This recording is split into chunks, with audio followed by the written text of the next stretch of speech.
तो 7 जून के फर्स्ट और सेकंड शिफ्ट का तो हमने कंप्लीट कर दिया है। क्वेश्चंस कौन से पूछे गए थे इंडस्ट्री 4.0 के 3-4 में कौन से क्वेश्चन पूछे गए थे, चलिए देखते हैं। फर्स्ट है कि during malfunction in electrical vehicle which of the safety system is provided in EVs. तो ये सारे क्वेश्चन जो स्टूडेंट को याद है, यानी कि मेमोरी बेस्ड है, तो इसका सेंटेंस फ्रेमिंग वगैरह डिफरेंस हो सकता है। सेंटेंस फ्रेमिंग अगर डिफरेंट हुआ तो उसके अकॉर्डिंग क्या क्या ऑप्शंस थे वो भी चेंज हो सकते हैं। और ऑप्शंस तो मुझे यहाँ पे बहुत सारे स्टूडेंट ने नहीं भेजे, तो सिर्फ उन्होंने जो टिक किया है वही आंसर मुझे यहाँ पे भेजा। तो आपको सिर्फ आइडिया आ जाएगा कि इसके क्या टाइप के क्या लेवल के क्वेश्चन है वो पूछे जा रहे हैं। और अगर आपने वो टॉपिक नहीं पढ़ा है तो वहाँ पे आप जाके पढ़ सकते हो। तो इसलिए स्टूडेंट्स का जो रिस्पॉन्स है, उनका जो मैसेज आया है उसके अकॉर्डिंग ही ये क्वेश्चन है, आपको सिर्फ एक आइडिया देने के लिए कि क्या क्या टाइप के और लेवल के क्वेश्चन पूछे गए थे और कौन से इंपॉर्टेंट टॉपिक। ठीक है, तो ये यहाँ पे सबसे पहला क्वेश्चन था जिसका उन्होंने टिक किया था कि high voltage cut off system. मुझे पता नहीं एग्जैक्टली इसका करेक्ट आंसर क्या है, क्योंकि 3 और रिमेनिंग ऑप्शन पे एग्जैक्ट करेक्ट ज़्यादा सुटेबल ऑप्शन क्या है ये डिपेंड करेगा। सेकंड क्वेश्चन है why AR is use in the education field. तो ऑगमेंटेड रियलिटी, वर्चुअल रियलिटी भी एक इंपॉर्टेंट टॉपिक है, तो इससे भी ऑलमोस्ट हर एक शिफ्ट में क्वेश्चन है वो पूछे गए हैं। तो इसके अकॉर्डिंग यहाँ पे to get a more conceptual clarity यहाँ पे इन्होंने आंसर किया है। हाँ, तो ये करेक्ट आंसर हो सकता है, क्योंकि एजुकेशन फील्ड में हम लोग अगर ऑगमेंटेड रियलिटी और वर्चुअल रियलिटी के यहाँ पे इंप्लीमेंट करेंगे तो कंसेप्ट है वो ज़्यादा अच्छे से एनिमेशन वगैरह यूज़ करके वहाँ पे है वो ज़्यादा चीज़ें हम लोग इजीली समझ सकते हैं, अगर प्रैक्टिकली सामने हम लोगों को वो होते हुए दिखा तो। आगे है third point, which of the following is an example of the IoT। तो devices connected with each other and with the help of the internet. Correct, तो यहाँ पे ये सुटेबल ऑप्शन लग रहा है जो इन्होंने यहाँ पे सेंड किया है। नेक्स्ट क्वेश्चन देखते हैं, what is the example of autonomous vehicle from the following. तो यहाँ पे इन्होंने सिलेक्ट किया है कि vehicles having the entertainment services and connected with the each other. तो यहाँ पर मुझे थोड़ा डाउट है, क्योंकि यहाँ पे उन्होंने क्वेश्चन पूछा था कि ऑटोनॉमस व्हीकल का, correct, what is the example of autonomous vehicle. तो ऑटोनॉमस व्हीकल मतलब हम लोग कह सकते हैं कि सेल्फ ड्राइविंग कार है, लेकिन यहाँ पे इन्होंने जो आंसर टिक किया या फिर मुझे ये बताया है, ये जो आंसर है ये कनेक्टेड कार से रिलेटेड है। हम लोगों ने टॉपिक 2 कवर किए थे, एक फर्स्ट था ऑटोनॉमस व्हीकल और दूसरा था कनेक्टेड व्हीकल्स या फिर व्हीकल कनेक्टिविटी। तो यहाँ पे vehicles having the entertainment services और जो कनेक्टेड विद ईच अदर, यानी कि V2I हुआ या फिर V2V हुआ, ये सारी चीज़ें हम लोगों ने देखी थी, V2X हुआ, ये सारी चीज़ें हम लोगों ने डिस्कस की थी। तो ये कनेक्टेड एक्चुअल में आएगा कनेक्टेड व्हीकल्स में या फिर व्हीकल कनेक्टिविटी में। ऑटोनोमस व्हीकल में ये ऑप्शन नहीं आ सकता मेरे अकॉर्डिंग, अभी डिपेंड करेगा बाकी 3 ऑप्शंस क्या थे उसके ऊपर। Which is the main goal of the green engineering to safeguard the environment. तो ऐसा ही इन्होंने आंसर मुझे सेंड किया है, बाकी के 3 ऑप्शंस पता नहीं है।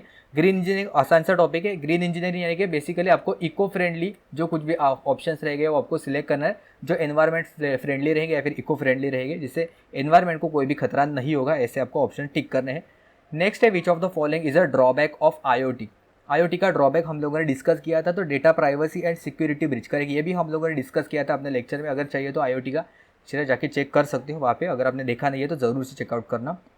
वॉट बेसिकली जो कुछ भी ऑनलाइन चीज़ें होती है या फिर साइबर वर्ल्ड से रिलेटेड होती है, तो वहाँ पे इन दोनों का खतरा तो होता ही है, सिक्योरिटी ब्रीच या फिर डेटा प्राइवेसी से रिलेटेड। हम लोगों ने साइबर सिक्योरिटी भी कंप्लीट किया है और साइबर फिजिकल सिस्टम भी हम लोगों ने कंप्लीट किया है कल और आज। तो अगर आपने देखा नहीं है तो आप जाके चेकआउट करना ज़रूर से। नेक्स्ट है what does coordinates represent in an absolute system in CNC machine. तो डिस्टेंस फ्रॉम ओरिजिन, ऐसा इन्होंने यहाँ पे आंसर दिया है। तो पता नहीं करेक्ट है कि नहीं, क्योंकि बाकी के 3 ऑप्शंस पे यहाँ पे डिपेंड करेगा। What is the aim of IoT। Okay, तो बहुत ही आसान सा क्वेश्चन है, क्या आप इजीली आंसर टिक करके आ सकते हो। नेक्स्ट एक क्वेश्चन वेयर हाउस के ऊपर डिपेंड था, जहाँ पे रोबोटिक सिस्टम यहाँ पे कुछ वन ऑफ द ऑप्शन था। तो वेयर हाउस से रिलेटेड अगर हमें चाहिए रहेगा ऑटोमेशन वगैरह, तो वहाँ पे रोबोटिक्स का हम लोग यूज़ कर सकते हैं, ताकि सारी चीज़ें हैं वो आसानी से हो सकेंगी। आर्टिफिशियल इंटेलिजेंस, रोबोट का और ऑटोमेशन का वहाँ पे हम लोग सहारा ले सकते हैं। आगे क्वेश्चन था ornamental work comes under which of the intellectual property rights. तो intellectual property rights group C का टॉपिक है, हम लोगों ने डिस्कस नहीं किया था, लेकिन लास्ट लेक्चर में भी यहाँ पे इन्होंने क्वेश्चन पूछा गया था, जल्द से जल्द हम लोग कवर करेंगे। तो ऑर्नामेंटल वर्क एक बेसिकली क्या होता है, तो एक आर्टिस्टिकली डिज़ाइन होता है, करेक्ट। लेकिन यहाँ पे ऑप्शंस देखेंगे तो ट्रेडमार्क, डिज़ाइन पेटेंट या फिर प्रोसेस पेटेंट। तो जो कुछ भी ऑर्नामेंट मतलब ज्वेलरी वगैरह रहेगा, तो वो हर एक कारीगर के ऊपर डिपेंड करेगा, या फिर उसका डिज़ाइनर रहते हैं अलग अलग, तो उसके ऊपर डिपेंड करेगा। और हर एक डिज़ाइन वो डिफरेंट से डिफरेंट बनाने की कोशिश करते हैं जो ज्वेलरी रहेगी तो उसके अकॉर्डिंग। तो यहाँ पे डिज़ाइन पेटेंट यहाँ पे करेक्ट ऑप्शन रहेगा ऑप्शन B।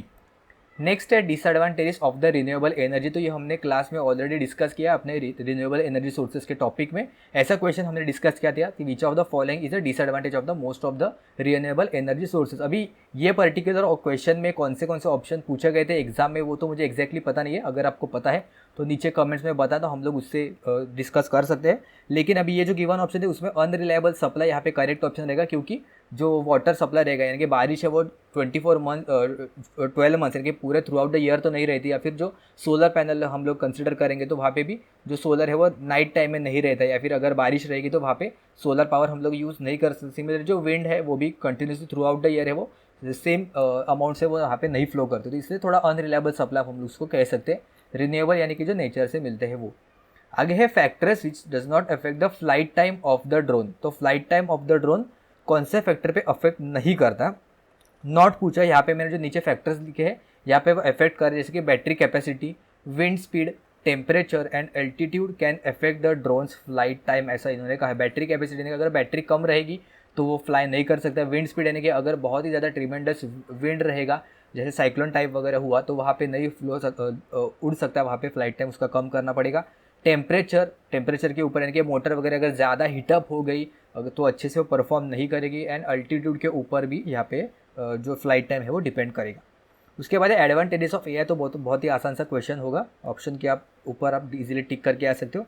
और which material is use for the 3D printing. तो एक स्टूडेंट ने मुझे बताया था कि इसमें not use in 3D printing ऐसा कहा गया था। एक स्टूडेंट ने मुझे बताया कौन सा मटेरियल 3D प्रिंटिंग में नहीं यूज़ होता है, और दूसरे स्टूडेंट ने कहा था कि कौन सा मटेरियल यूज़ होता है।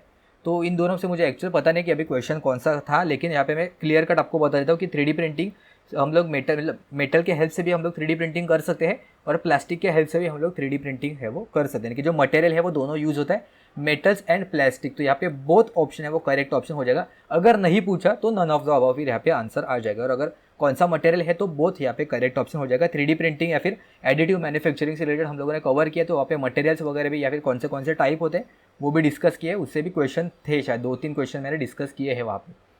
नेक्स्ट और एक क्वेश्चन था what does not affect the load carrying capacity of the drone. अभी ये भी ऑप्शंस क्या थे उसके ऊपर आएगा, डिपेंड करेगा, क्योंकि ऑप्शंस बहुत ही ट्रिकी पूछे जा रहे हैं एक्चुअल में। जो जनरलाइज ऑप्शंस आते हैं वो वहाँ पे एग्जाम में नहीं आ रहे हैं, तो कुछ नए डिफरेंस से आएंगे, तो वहाँ पे आपको सिलेक्ट करना पड़ेगा क्या करेक्ट आंसर हो सकता है। और एक क्वेश्चन रिलेटेड टू कैड भी यहाँ पे प्रोवाइड किया गया था। तो शिफ्ट 3 और शिफ्ट 4 के यहाँ पे क्वेश्चन है वो पूछे गए थे, और मैं आपको सभी से रिक्वेस्ट करूंगा कि अगर आपको जो कुछ भी इंडस्ट्री 4.0 के क्वेश्चन याद है तो वो तुरंत एग्जाम हॉल के बाहर आते ही कहीं ना कहीं पे लिख लेना, एटलीस्ट व्हाट्सएप पे, टेलीग्राम पे, या फिर एटलीस्ट पेन पेपर से तो नोट डाउन करना। और अगर ऑप्शंस भी उसके याद है ना तो वो भी ज़रूर से नोट डाउन करना, ताकि आगे आने वाले ट्रेड्स के लिए बाकी के स्टूडेंट्स को हेल्प हो जाएगा। और अगर आपका ही कहीं एग्जाम रहेगा आगे आने वाले 2-3 दिनों में तो आपको भी वो इजीली हेल्प हो जाएगा। हम लोग यहाँ पे करेक्ट आंसर है वो यहाँ पे इजीली टिक कर सकते हैं, ठीक है। तो यही मेरा एक स्मॉल रिक्वेस्ट था। और अभी सब्सक्राइबर अपना 10K के अराउंड होने को आ रहा है, तो जल्दी से जल्दी जिन्होंने अभी तक सब्सक्राइब नहीं किया है वो सब्सक्राइब कर देना। अप्रॉक्सीमेटली अभी हम लोग 9K के अराउंड पहुँच रहे हैं, तो जल्द से जल्दी सब्सक्राइब करना, क्योंकि सारी चीज़ें हम लोग फ्रीली अवेलेबल कर रहे हैं, और इतना बढ़िया कंटेंट सबसे पहले आपके पास पहुँच रहा है। और शायद आपको डेफिनेटली इसका हेल्प होगा आने वाले एग्जाम में। बहुत सारे स्टूडेंट ने कहा था कि 10 आउट ऑफ 10 इन्होंने जो क्वेश्चन है वो अपने लेक्चर से ही देखे। अभी तक हम लोगों ने 2-3 वीडियोस अपलोड भी नहीं किए हैं जो ग्रुप बी और ग्रुप सी के, फिर भी जो कुछ भी डेटा अवेलेबल है उससे भी इन्होंने सारे के सारे क्वेश्चन सही अटेम्प्ट किए हैं। ऐसा मुझे बहुत सारे स्टूडेंट ने किया, आप आज के नीचे कमेंट्स में भी देख सकते हो, ठीक है। तो आज के वीडियो में इतना ही। और जैसे ही 8 जून के जो फर्स्ट शिफ्ट सेकंड शिफ्ट के जो क्वेश्चन आपके पास अवेलेबल है, या फिर 3rd 4th के, सारी चीज़ें मुझे टेलीग्राम पे सेंड कर देना। यहाँ पे टेलीग्राम का हैंडल है @अमेजिंग इंजीनियर, ठीक है। तो मिलते हैं हम लोग नेक्स्ट वीडियो में रिमेनिंग क्वेश्चंस के साथ।